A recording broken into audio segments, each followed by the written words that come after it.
ये कहानी काल्पनिक है और यह सारे पात्र भी काल्पनिक है। ये कहानी है एक पुनर्जीवन पत्थर और उसके रहस्य की।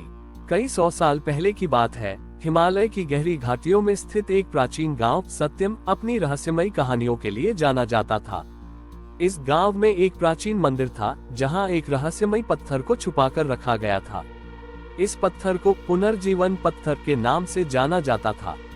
इस पत्थर के बारे में कहा जाता था कि इसकी शक्ति से मृत व्यक्ति को पुनर्जीवित किया जा सकता है, लेकिन इसके साथ एक गहरा और खतरनाक रहस्य जुड़ा हुआ था। ये पत्थर पीढ़ी दर पीढ़ी गांव के पुजारियों द्वारा सुरक्षित रखा जाता था, लेकिन इसके बारे में कोई भी बाहरी व्यक्ति कुछ नहीं जानता था। एक दिन गांव में एक युवा अन्वेषक राकेश आया।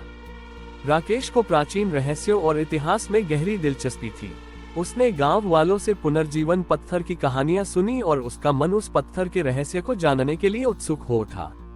राकेश ने गांव के बुजुर्ग पुजारी से उस पत्थर के बारे में पूछताछ की, लेकिन पुजारी ने उसे चेतावनी दी, ये पत्थर बहुत शक्तिशाली है, लेकिन इसका रहस्य भी उतना ही भयानक है। इसे समझने की कोशिश मत करो, नहीं तो इसके दुष्परिणामों का सामना करना पड़ेगा। लेकिन राकेश को पुजारी की चेतावनी ने और भी ज्यादा उत्सुक कर दिया। उसने तय किया कि वह इस पत्थर का रहस्य जानकर रहेगा। एक रात वह चुपचाप मंदिर में घुसा और पत्थर को खोजने लगा। उसने एक गुप्त कमरे में उस चमकते हुए पत्थर को पाया। पत्थर को देखते ही उसे महसूस हुआ कि उसमें एक अजीब सी ऊर्जा है जो उसे अपनी ओर खींच रही थी। जैसे ही राकेश ने पत्थर को छुआ, अचानक पूरे मंदिर में भयंकर कंपन होने लगा।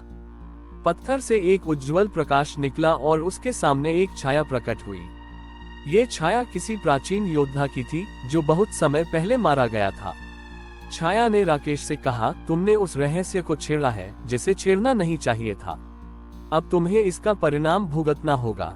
राकेश भयभीत हो गया और उसने पत्थर को छोड़ने की कोशिश की, लेकिन उसके हाथ पत्थर से चिपक गए।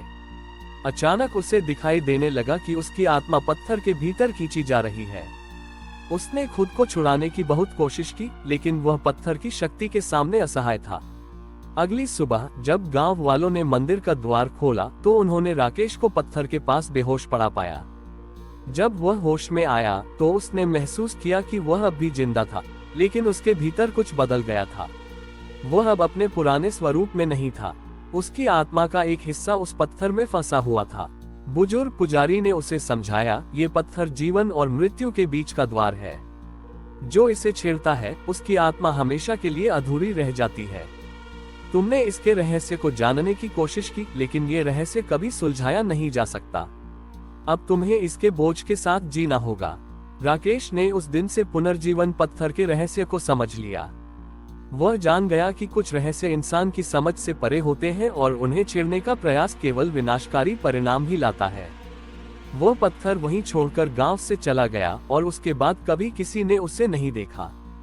गांव के लोग इस घटना के बाद और भी सतर्क हो गए। पुनर्जीवन पत्थर का रहस्य सदियों तक अंधकार में ही छिपा रहा और गांव के पुजारी इसे सुरक्षित रखते हुए लोगों को इसके खतरों के बारे में चेताते रहे।